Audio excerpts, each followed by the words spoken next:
제가 볼 때는 그렇게 멀지 않은 장래에 조정될 거다. 성장통이라고 생각을 좀 했으면 해요. 그래서 또 우상향할 거라고 저는 보고 있습니다. 그리고 지금 굉장히 급락했다고 그랬죠. 올해 초 비트코인이나 이더리움 가격보다는 지금이 높아요.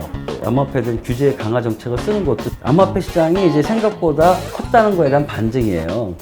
재밌죠? 중국이 현재 전 세계 최고 시장의 60몇 %를 차지하는 건 맞아요. 중국이 최고를 전혀 안 하잖아요.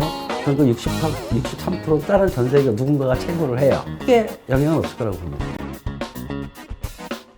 일단 제가 볼 때 암호화폐가 너무 급격히 상승을 했고요. 버블이라는 얘기가 사실 그전에 좀 있었어요. 근데 이제 그러다가 복합적인 요인으로 작용을 한 건데 일론 머스크에 대한 지지 철회 느낌을 준다든지 중국이 암호화폐 전면 금지에 대한 강력한 규제에 대해서 재확인을 해줬거든요. 그래서 특히 채굴을 이제 전적으로 채굴을 금지하기 때문에 뭐 그런 여러 가지 사안. 근데 제가 볼 때 가장 중요한 거는 저는 이제 뭐라고 말씀을 드렸냐면은 암호화폐 인식이 안정화되고 있다. 그래서 자산으로 인정받는 분위기를 탄 것 같다. 그래서 그 암호화폐가 이제 상당히 상승 속도가 빨라질 수도 있을 거라는 예측을 하고 그렇게 주장하고 다닙니다. 지금도.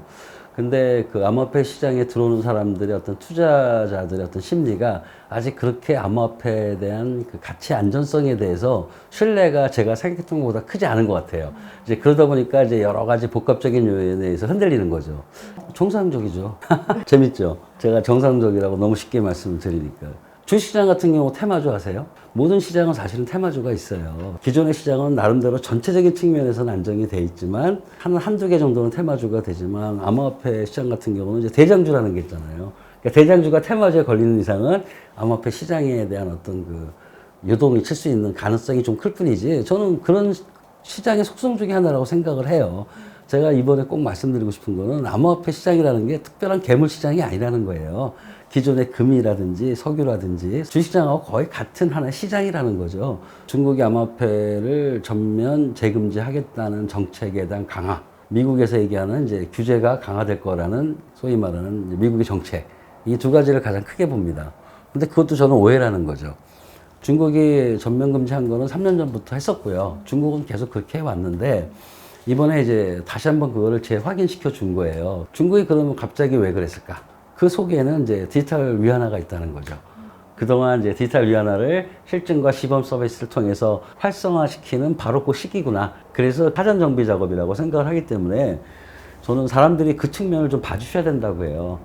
그 다음에 미국이 강력하게 이제 암호화폐에 대한 규제 강화 정책을 쓰는 것도 그 뒤 배경을 보셔야 돼요. 규제에 대한 어떤 시그널을 계속 보내주는 이유는 암호화폐에 대한 부정을 하는 게 아니라는 거예요. 암호화폐 시장이 이제 생각보다 컸다는 거에 대한 반증이에요. 그동안 암호화폐 시장을 미국이라는 나라가 조금 이제 왜소하게 본 게 있다는 거예요. 미국에서 암호화폐 시장에 대한 규제를 들고 나오는 이유는 그만큼 암호화폐 시장의 규모가 훨씬 너무 커졌다는 거죠.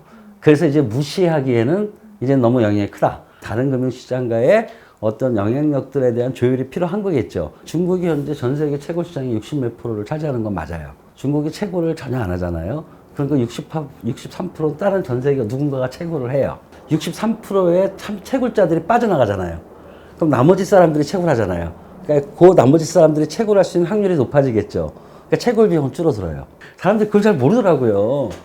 채굴 비용이 가면 갈수록 높아지는 게 아니고요. 채굴 비용이 너무 높아지게 되면 누군가는 포기하고 나가잖아요. 그래서 채굴자가 줄어들잖아요. 채굴자가 줄어든다는 얘기는 경쟁자가 줄잖아요. 그럼 채굴 비용이 준다는 거예요. 줄어들다가 또 어느 순간이 되면은, 이 정도면 나도 채굴 하겠네 하고 채굴자가 또 늘어나죠. 채굴자가 늘어나면 또 채굴 비용이 높아져요. 경쟁이 세지니까. 이게 서로 왔다 갔다 하면서 채굴 시장은 형성되는 거라, 이번에 어떤 일이 벌어지냐면, 만약에 중국이 63%가 채굴을 안 하면은, 그 37%가 채굴을 하겠죠. 그러다 보니까 채굴 비용이 줄 거예요. 그래서 채굴자들의 수익이 좋아질 거예요. 거꾸로 얘기하면. 네. 채굴자가 채굴한 그 비트코인을 시장에 던질 때 낮게 던져도 자기는 이익이 생기니 그게 그 비트코인 가격에 조금의 하락에 대한 영향이 있을 수 있겠죠. 하지만 제가 볼 때 크게 영향은 없을 거라고 봅니다. 예. 그거야 뭐 제가 신이 아닌 사람은 맞출 수는 없고요. 제가 볼 때는 그렇게 멀지 않은 장래에 조정될 거다. 왜냐면 이거는 시대 전환이고요. 시대 흐름이에요. 지금 현재가 인터넷 세상이잖아요. 인터넷 세상이 인터넷 경제듯이 앞으로는 블록체인 인프라에 블록체인 세상, 블록체인 경제가 온다는 거예요. 그 인터넷 경제에 오는 거를 놓친 게 우리나라들이에요. 그래서 전 세계적인 대기업들이 다, IT 대기업들이 우리나라에 꽤 있나요? 그걸 놓친 거잖아요. 저는 그걸 놓치는 게 너무나 안타까운 거예요. 앞으로는 머지않은 장래에 블록체인 관련된 세계적인 대기업들이 나올 거고, 우리나라 업체들이 그 대기업이 되는 게 제가 원하는 거예요. 그래서 이건 시대 흐름이기 때문에 성장통이라고 생각을 좀 했으면 해요. 그래서 그렇게 길지 않은 시간 내에 조정이 돼서 또 우상향할 거라고 저는 보고 있습니다. 그리고 지금 굉장히 급락했다고 그랬죠. 올해 초 그 비트코인이나 이들은 가격보다는 지금이 높아요. 그건 제가 계속 주장하고 다니던 거예요. 우리 과거 역사에서 배우자. 자꾸 현재 암호화폐 중에 90% 이상은 망한다고 하는데 맞아요. 그 거품 얘기. 저도 맞아요. 인터넷 닷컴 시대 때 닷컴 버블 있었잖아요. 그렇다고 닷컴 기업을 완전히 없애자는 얘기 안 하잖아요. 그리고 또 하나가 닷컴 기업의 성공률은 3%예요. 100개라는 어떤 닷컴이 열심히 일을 하면 그 중에 3개 정도가 성공하는 거고, 우리나라 같은 경우는 그러한 기업이 네이버라든지 넥슨 같은 회사가 되는 거예요. 암호화폐 산업도 제가 볼 때 성공 확률은 닷컴 기업보다 성공 확률이 좀 낮다고 봐요. 그래서 저는 90%의 암호화폐가 폭락한다라고 얘기하는 사람들 보면 고마워요. 왜? 성공 가능성은 10%나 보주네. 그 얘기는 뭐냐, 현재는 암호화폐 중에 대부분은 없어질 거예요. 그래서 투자들이 그래서 가장 신경 써야 되는 건 바로 성공할 수 있는 암호화폐, 실패할 수 있는 암호화폐를 구분할 수 있는 좀 해안이나 통찰력이 필요하다는 거예요. 그게 암호화폐에 대한 정의를 아시냐고 제가 물어보는 거예요. 세상 사람들한테 제가 간만에 토론하는 거 보면 암호화폐에 대한 생각이 다 달라요. 그래서 제가 분명히 말씀드려요. 암호화폐 정의가 있다. 암호화폐 정의가 무엇인가부터 한번 알아봐 달라. 암호화폐 정의는 세 가지 요소로 결정이 돼요.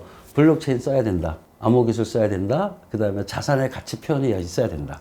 암호화폐를 만들어야 되는 그 배경에는 뭔가 표현하고 싶은 대상이 있을 거 아니에요. 그 대상의 가치를 표현한 게 암호화폐예요.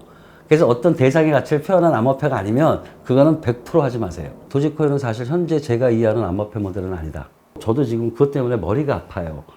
어떤 식으로 이걸 해석을 해야 될까. 근데 그렇다고 해서 제가 도지를 사기꾼이라고 생각하진 않아요.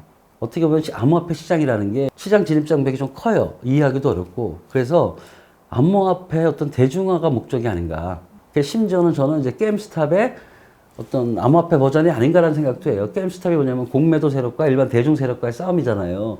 어떻게 보면은 도지코인도 세력과 일반인들 간의 그 싸움이 도지코인을 상징적으로 해서 되는 게 아닌가. 아니요, 안 망해요. 비트코인이 망하면 제가 다 살 거예요. 왜냐면 비트코인은 상징성인 거고요. 그 다음에 비트코인은 현재 암호화폐 시장에서 어떤 기준 통화예요. 그러니까 비트코인은 망할 수가 없어요. 비트코인이 망하는 걸 기다리는 사람도 있어요. 저 같은 사람. 비트코인이 예를 들어서 뭐 1000만 원이 됐다, 100만 원이 됐다, 10만 원이 된다. 그럼 제가 다 살 거예요. 그리고 기념품으로 팔 겁니다. 투자의 일반 원칙을 쫓아가라는 거예요. 투자하는 대상을 좀 알아라. 그 다음에 포트폴리오를 써라. 그리고 단기간 투자보다는 중장기적으로 잡아라. 특별하게 암호화폐라고 올바른 투자법이라는 게 없고요. 제가 신문에도 내고 서적도 나오는데 암호화폐 전문가라서 쓴 게 아니고 그냥 일반적인 투자 방법을 제가 암호화폐 적용한 거예요. 그러니까 일반적인 투자 원칙을 지키면은 암호화폐 시장도 된다. 이렇게 말씀드리고 싶습니다.